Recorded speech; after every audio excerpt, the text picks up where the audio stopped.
이 시간 저희들이 이사야서 58장을 읽었습니다.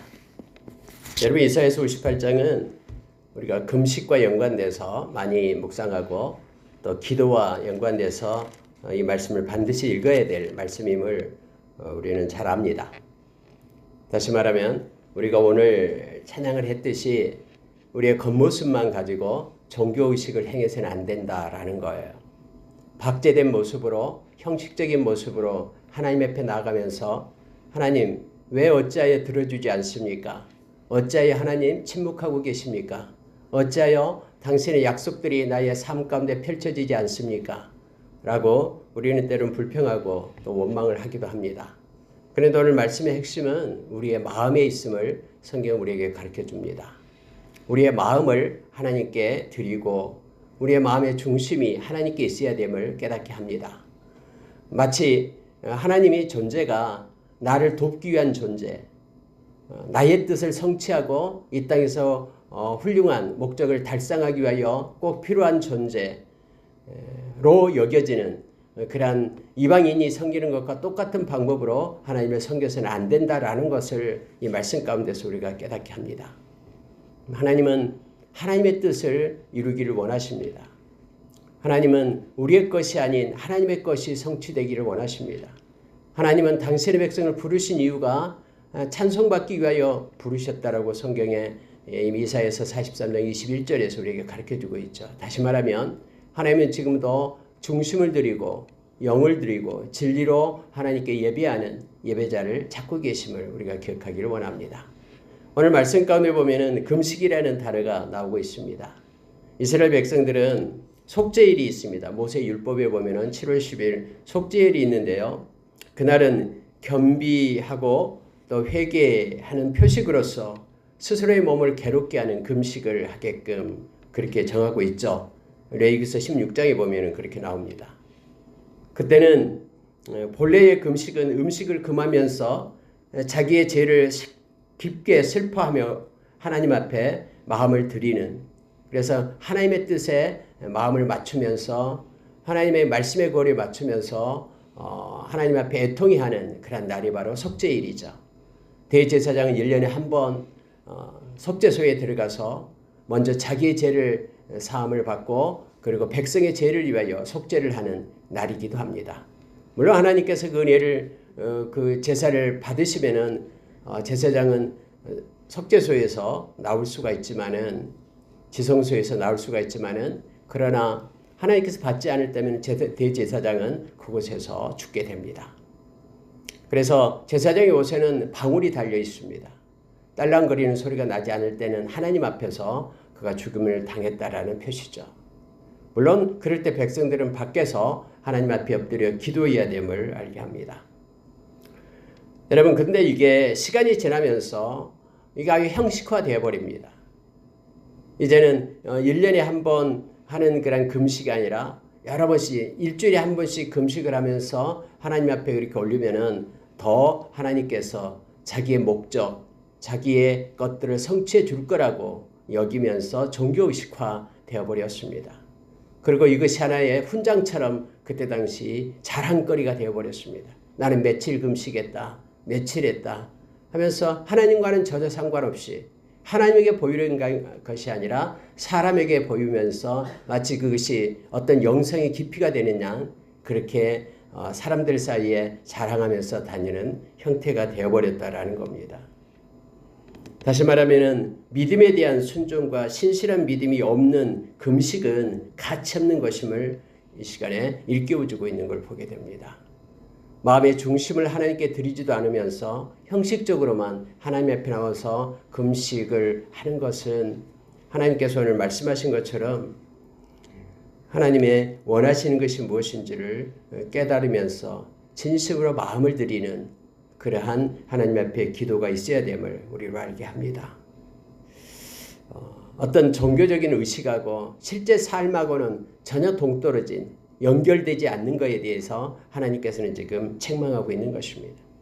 예수님께서 마태복음 25장 세 번째 비유 중에서 이 땅에 심판주로 오셔서 오른쪽에 속한 자와 왼쪽에 속한 자를 구분을 하십니다.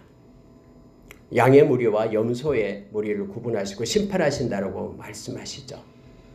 그러면서 오른쪽에 속한 자들에게 말하기를 창세로부터 예비된 하나님의 복을 받을 자들이라고 말합니다. 영원한 생명에 거할 자들이라고 말하지만 왼쪽에 있는 이들은 영원한 벌에 거할 자들이라고 그렇게 말합니다. 거기에 무리들은 둘 다 깜짝 놀랍니다.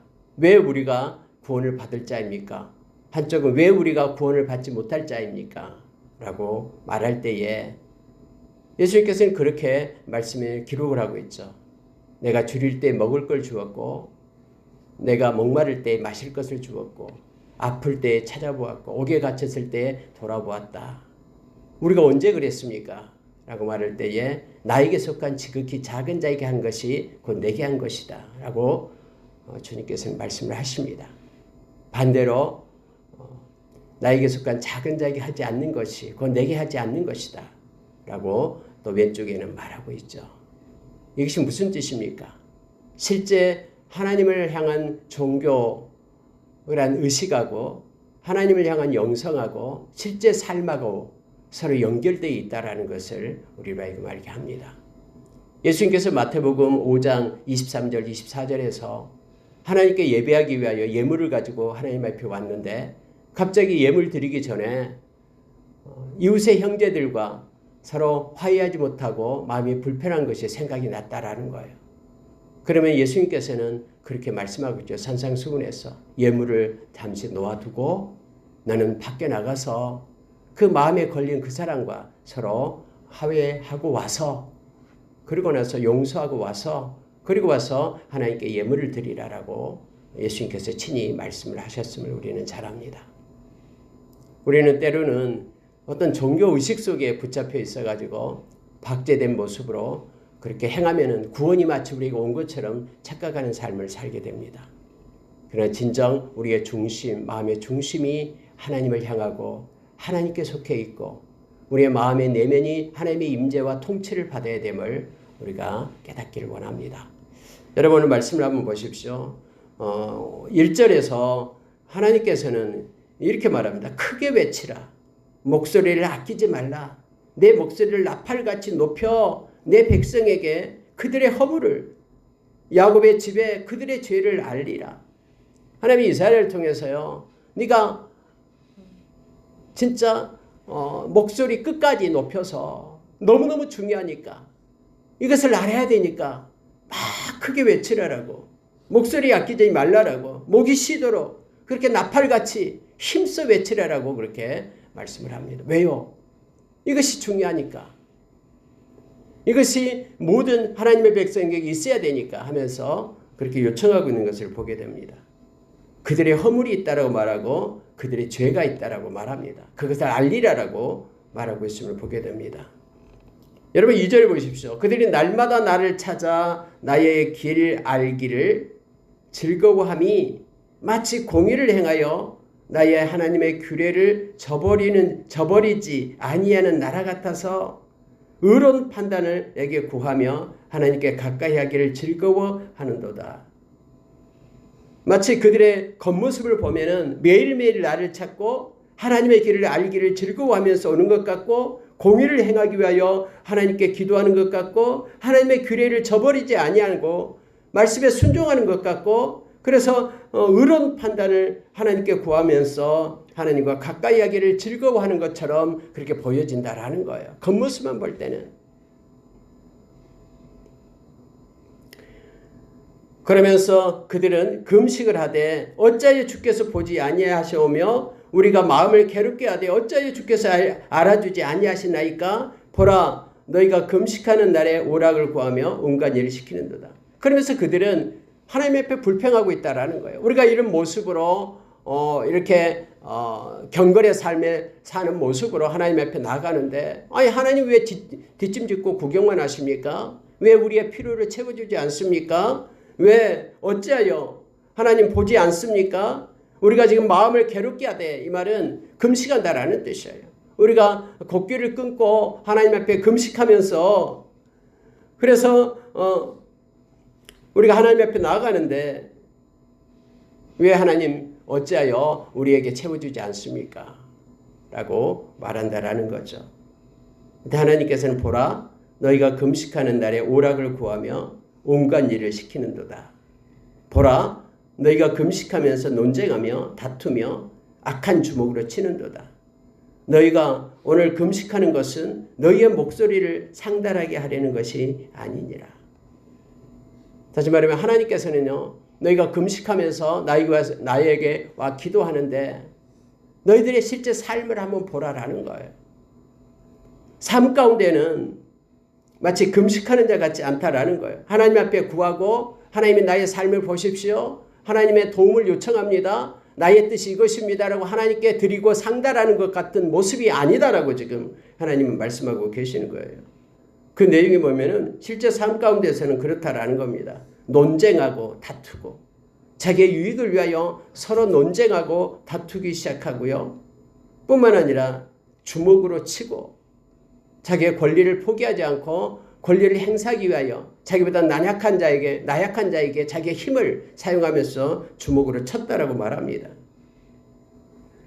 이 모든 삶의 모습을 보니까 지금 금식을 하면서 너의 마음을 나한테 쏟고 있는 것인데 전혀 마음을 나한테 쏟고 있는 것 같지 않다라고, 내가 받아주기를 기뻐하는 것 같지 않다라고 지금 하나님은 말씀하고 있는 거예요. 하나님은 5절에서 이렇게 말합니다. 이것이 어찌 내가 기뻐하는 금식이 되겠으며 이것이 어찌 사람이 자기의 마음을 괴롭게 하는 날이 되겠느냐. 그의 머리를 갈대같이 숙이고 굵은 배와 재를 펴는 것을 어찌 금식이라 하겠으며 여호와께 연락될 날이라 하겠느냐. 겉모습은 그거예요. 그들이 머리를 숙이고 굵은 베옷을 입고 재를 티끌 가운데 앉아서 하나님 앞에 그렇게 금식한다라고 모양과 형태는 그렇게 나오지만은 그래 실제 마음속과 그들의 삶 가운데에는 하나님을 향해서 금식하는 자의 모습이 아니다라고 지금 하나님 말씀하고 있는 거예요. 이것을 금식이라고 어찌 하겠으며 여호와께 연락된 날이라 하겠느냐라고 말씀합니다. 여러분, 우리가 곡기를 끊고 하나님 앞에 매달리는 것은 전적으로 하나님께 집중하며 마음을 하나님께 드리기를 원하는 것이죠. 그런데 속죄일이 되었다고 또 일주일에 한 번씩 정한 날이 되었다고 그렇게 똑같은 그런 삶을 하면서 마음을 드리지 않으면서 형식만 그렇게 갖춰 사는 것이 하나님 앞에 금식이 되겠느냐, 하나님이 그 기도를 연락하겠느냐라고 하나님은 지금 말씀하고 계십니다. 그러면서 하나님은 구체적으로 말씀해 줍니다. 그게 바로 6절입니다. 내가 기뻐하는 금식이 있다. 내가 기뻐하는 기도가 있다. 라고 말씀을 하십니다. 그것이 뭐냐면 흉악의 결박을 풀어주며 멍에의 줄을 끌어주며 압제당하는 자를 자유하게 하며 모든 멍에를 꺾는 것이 아니겠느냐. 여러분, 이 내용이 무엇입니까? 하나님의 긍휼의 마음을 가지라라는 거예요. 하나님의 긍휼의 마음을 갖는 것이 하나님께 하는 자의 모습이다라고 나타내 줍니다. 우리가 야고보서 1장에 보면은 하나님 아버지 앞에서 더러움이 없는 경건은 이렇게 말하죠. 여러분, 금식을 하는 이유가 경건한 하나님의 백성의 모습으로 살기 위해서 하는 것이 목적이잖아요. 그는 하나님의 긍휼의 마음을 가져야 된다라고 그렇게 우리에게 가르쳐 줍니다. 그래서 환난 중에 고아와 과부를 돌보는 것, 자기를 지켜서 세속의 흐름에 물들지 않게 하는 것, 이것이 곧 하나님 앞에서 하나님이 기뻐하는 그러한 경건의 삶이다라고 우리에게 말씀해 줍니다. 이미 사람을 두려워하고 사람에게 잘 보이기 위하여 그렇게 종교의식을 행하고 있다 그러면은 이것은 하나님께서 그렇게 싫어하는 외식의 자리에 있음을 성경은 우리에게 말해주고 있죠. 결국은 이 사람들과의 관계에 앞서서 하나님과의 관계가 더 중요하고요. 하나님의 사랑이 있어야지만 이웃의 사랑을 우리가 하게 됨을 우리 요한일서 4장에서 성경 우리에게 가르쳐주고 있죠. 그럼 하나님이 기뻐하는 금식에 대해서 말씀해주고 있는데 흉악의 결박을 풀어주라. 너가 풀 수 있다면은 이 결박 가운데 묶여있는 것들을 풀어주라라는 거예요.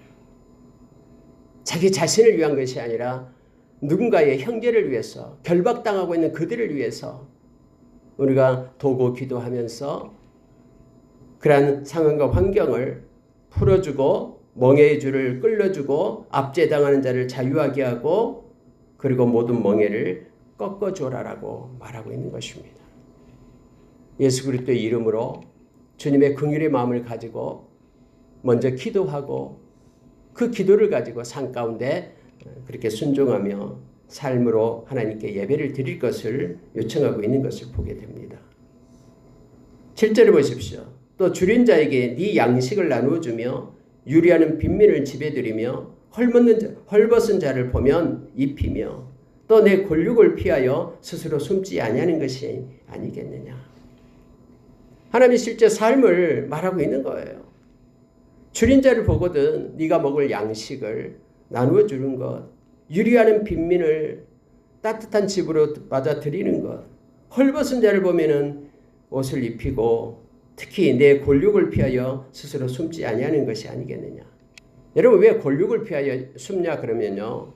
그때 당시 여러분 자기의 권력들을 그들이 가난하고 힘들 때 하나님은 그들에게 손을 펴라라고 말씀했거든요. 자기의 권력은 지금 배고파서 힘든데 자기의 양식이 있으면서 숨겨두고 그들을 못 본 채 하는 것을 하나님은 원치 않음을 성경은 말해줍니다. 성경에 보면은 디모데전서 5장 8절 한번 보시면요. 이렇게 말하고 있습니다.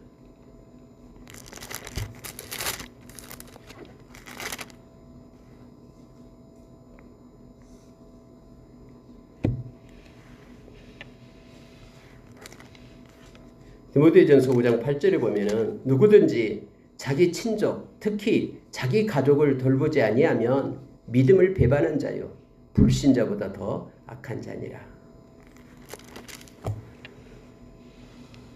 여러분, 자기의 권력을 피하여 스스로 숨지 아니하는 것.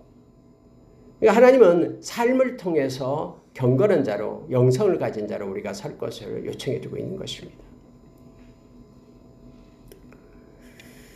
자, 하나님께서는 8절에 그리하면 약속해 두고 있는 말씀이 있습니다. 내 빛이 새벽같이 비칠 것이며 하나님이 정오의 빛처럼 나를 사용하겠다고 말합니다. 어둠을 뚫고 일어서는 그러한 빛처럼 하나님께서 그렇게 응답해 주며 하나님이 이끌어 주시겠다고 약속합니다. 내 치유가 급속할 것이며 하나님이 치유하시고 회복시키겠다고 말씀하십니다. 내 공의가 네 앞에 행하고 여호와의 영광이 내 뒤에 호위하리니. 그래서 하나님의 영광, 너를 통해서 영광 받기를 원하고 하나님의 영광을 하나님이 받으신다라고 말씀해 줍니다. 그래서 여러분 우리가 어떤 종교의식 그 내면에는 마음이 담겨지지 않는 모든 것들은 하나님은 그것을 받지 않는다라는 것을 알게 합니다. 여러분 하나님은 다른 귀신이나 우상숭배처럼 달랜다고 달래지는 분이 아니죠. 하나님은 그렇게 눈속임하면서 하나님 앞에 나오는 것을 하나님 모르겠습니까? 우리가 사무엘상 16장에 보면은 사람은 외모를 취하지만 하나님은 우리의 중심을 보신다라고 말하죠. 그래서 여러분 우리가 행해야 될 것들이 있습니다. 베드로전서 5장 2절에서 그 4절까지 말씀을 보면은 네 가지 것을 우리에게 요청합니다. 첫째는 하나님의 뜻을 따라서 하나님께서 맡겨진 양을 돌보라라고 그렇게 말하죠. 나의 뜻으로 행하는 것들은 그냥 자의적인 자기의 만족이에요. 그러나 우리가 뭔가를 행할 때는 반드시 하나님의 뜻을 물어야 됩니다. 하나님의 뜻으로 행하지 않는 것은 다 성경에서는 그것을 악이라고 말합니다. 그래서 나의 임의의 뜻이 아닌 하나님께 묻고 하나님의 뜻을 따라서 돌보고 섬기고 경건의 삶을 살 것을 요청합니다. 두 번째로는 억지로 행하지 말라라고 우리에게 말씀해 주고 있죠. 억지로 행하게 될 때 우리는 하기 싫지만은 내면의 생각은 다른데 중심을 들이지 않게 됩니다. 그래서 그냥 겉으로만 행하게 됨을 알게 합니다. 억지로 행할 때는 자원하는 모습이 없게 됩니다. 그런데 하나님의 모든 일들은 자원하는 자의 몫이 됨을 성경 우리에게 가르쳐 줍니다. 그리고 자기가 중심이 되지 말기를 원합니다. 더러운 이익을 위하여 행하지 말고 즐거이 기꺼이 행할 것을 우리에게 말해주고 있죠. 이 더러운 이익이다라는 것은 자기의 유익을, 자기의 의를 내세우는 것을 얘기하죠. 하나님의 영광을 위하여 하나님께 마음을 들이며 중심을 들이며 행할 것을 요청해주고 있죠. 그리고 주장하는 자세가 아닌 양무리의 본이 되는 그런 삶을 살 것을 베드로 사도는 우리에게 가르쳐 줍니다.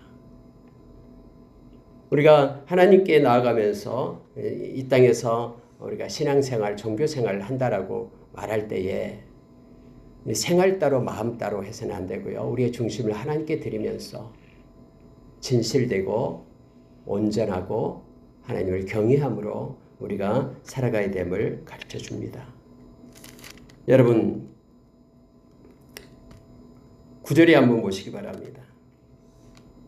네가 부를 때에는 나 여호와가 응답하겠고 네가 부르짖을 때에는 내가 여기 있다 하리라. 만일 네가 너희 중에서 멍에와 손가락질과 허망한 말을 제하여 버리면 줄인 자에게 네 심정이 동하며 괴로워하는 자의 심정을 만족하게 하면 내 빛이 흑암 중에서 떠올라 내 어둠이 낮과 같이 될 것이며. 하나님께서는 삶 가운데 하나님의 경건의 삶을 살아가면서 하나님과 동행하는 삶, 하나님의 긍휼의 마음을 품고 살아갈 때에 하나님께서는 기도할 때에 내가 여기 있다, 부를 때에 응답하며 부르짖을 때에 내가 여기 있다 하면서 하나님의 교통하심을 주겠다라고 약속해 줍니다.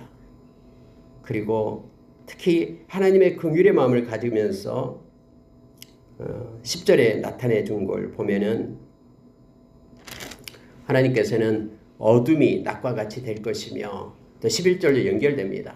여호와가 너를 항상 인도하여 메마른 곳에서도 내 영혼을 만족하게 하며. 이런 중요한 말씀을 우리에게 줍니다.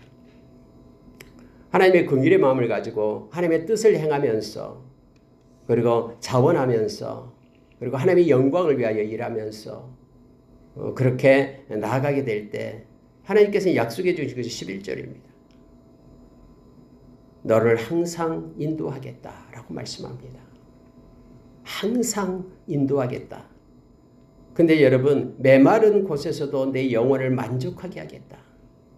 도저히 만족될 수 없는 상황 환경, 삐쩍 말라있는 그런 메마른 땅에서 어떻게 우리가 만족을 누릴 수 있겠습니까? 근데 하나님이 공급해 주기 때문에 메마른 곳에서도 우리에게 만족함을 주시겠다라고 약속합니다. 네 뼈를 견고하게 하겠다. 너는 물된 동산 같겠고 물이 끊어지지 아니하는 샘 같을 것이라. 왜요? 하나님이 함께하기 때문에.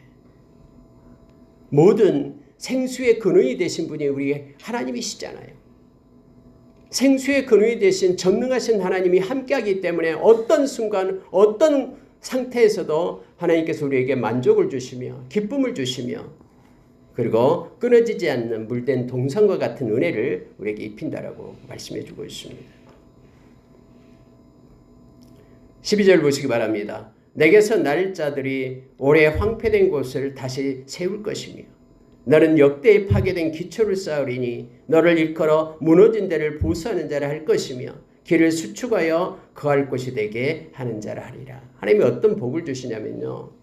무너진 데를 수축하는 자로 다시 말하면 치유하고 회복시키는 자로 하나님의 기쁨을 위하여 하나님께서 사용하시겠다라고 아름다운 그릇이 되게끔 하겠다라고 말씀하고 있는 것입니다.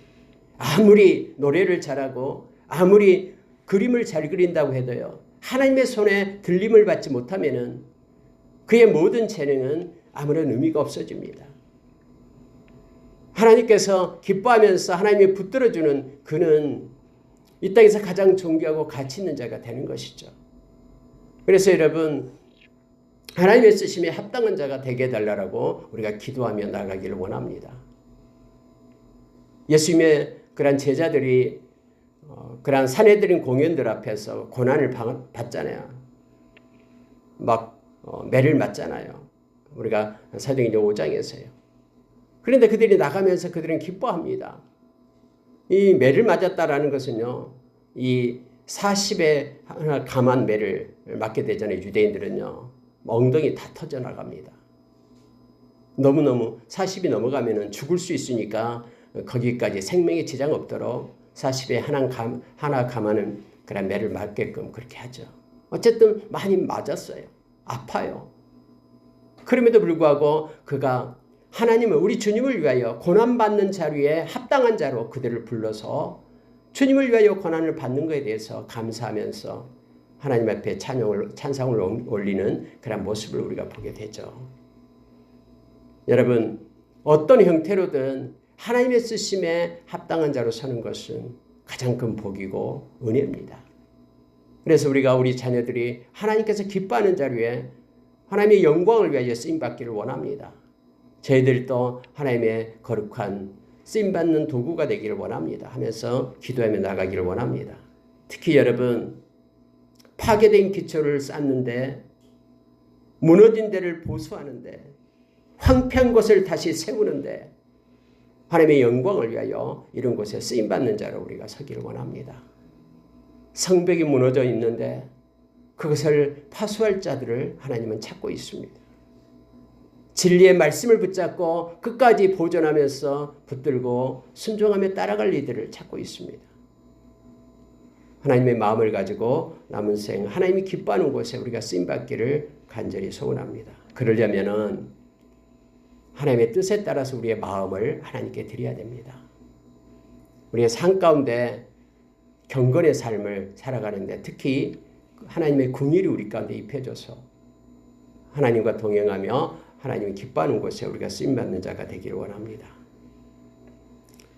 여기서 금식하고 기도하는 그 모든 것들, 하나님은 우리의 목소리만 듣는 것이 아니라 우리의 삶을 받으신다라는 걸 기억하기를 원합니다.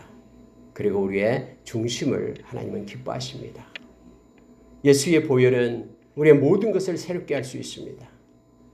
우리의 허물과 모든 죄된 것들을 예수의 보혈을 의지하고 말씀의 거울에 비춰 하나님 앞에 진실되게 회개할 때에 하나님은 우리를 고치시고 하나님이 기뻐하는 곳에 아름답게 우리를 사용하실 줄 압니다. 여러분 13절 14절 보면 안식일에 대한 내용이 나옵니다만 어젯밤에 말씀을 나눴던 것과 동일한 내용입니다. 읽고 마치도록 하겠습니다. 만일 안식일에 내 발을 금하여 내 성일에 오락을 행하지 아니하고 안식일을 일컬어 즐거운 날이라 여호와의 성일을 존귀한 날이라 하여 이를 존귀하게 여기고 내 길로 행하지 아니하며 내 오락을 구하지 아니하며 사사로운 말을 하지 아니하면 내가 여호와 안에서 즐거움을 얻을 것이라. 내가 너를 땅의 높은 곳에 올리고 내 조상 야곱의 기업으로 기르리라. 여호와의 입의 말씀이니라. 이게 안식일이 나왔습니다만은 안식일은 이제 여기서는 십계명을 대표하면서 나타내는 말씀입니다. 즉 말씀을 나타내고 있는 거예요. 어제 주일과 안식일에 대한 그런 차이에 대해서는 어제 말씀을 나눴었습니다. 근데 여기서 중요한 게 있죠. 즐거운 날이다. 존귀한 날이다. 존귀하게 여기고 내 길로 행하지 아니하면 이렇게 되어 있습니다. 존귀한 날이라고 여기면서 내 길로 행하지 않는다라는 표현은요. 하나님의 뜻을 따라서 행하면서 하나님께서 우리에게 영원한 안식을 준 것에 대해서 감사하며 마음을 드리는 것을 얘기합니다. 우리가 말라기서에 보면은 왜 이렇게 안식일이 끝나지 않는가? 빨리 끝나야지만이 내가 이것도 하고 저것도 하고 가서 장사해가지고 이익을 남기고 뭐하고 그런 계획으로만 가득 차 있는 그런 말라기서의 모습을 보게 되죠. 근데 그게 아니라 정말로 하나님께 예배하는 날을 기쁨의 날, 존귀한 날로 여기면서 하나님의 찬송이 되는 것, 하나님께 영광 돌리는 것을 기뻐하며 귀찮아하지 않고 진심으로 마음을 드리게 될 때 하나님께서는 말씀하십니다. 네가 여호와 안에서 즐거움을 얻을 것이다. 기쁨을 얻게 되고 누리게 될 거라고 말합니다. 너를 땅의 높은 곳에 올리겠다. 그리고 내 조상 야곱의 기업으로 기르리라. 하나님의 백성으로 그렇게 하나님의 기업으로 하나님께서 기르겠다라고 약속합니다. 즐거움을 주고 높은 곳으로 하나님이 그렇게 세우고 또 너를 양육하고 기르리라. 라고 하나님이 약속해 줍니다. 말씀 마치겠습니다. 여러분 실제적으로 58장에서는요. 이면적인 그런 크리스천이 되라라는 뜻이에요. 형식적인 크리스천이 아니라 마음과 삶을 드리며 하나님과 동행하는 하나님의 마음을 가지고 뜻을 가지고 하나님의 긍휼의 마음을 가지고 살아갈 것을 요청해 주고 있습니다. 우리가 주님을 의지하면서 나아가게 될 때 특히 주님의 마음의 은혜 가운데서 민감하고 또 성령의 인도하심을 우리가 받는 자로 우리가 서기를 원합니다. 우리의 인생의 후반부가 주님과 겸손히 교통하면서 주님의 뜻을 행하는 자로 하나님께 영광 돌리고 또 하나님은 우리를 통해서 하나님이 행하실 아름다운 일을 펼치시는 놀라운 일들이 우리 가운데 일어나기를 소망합니다. 함께 기도하겠습니다.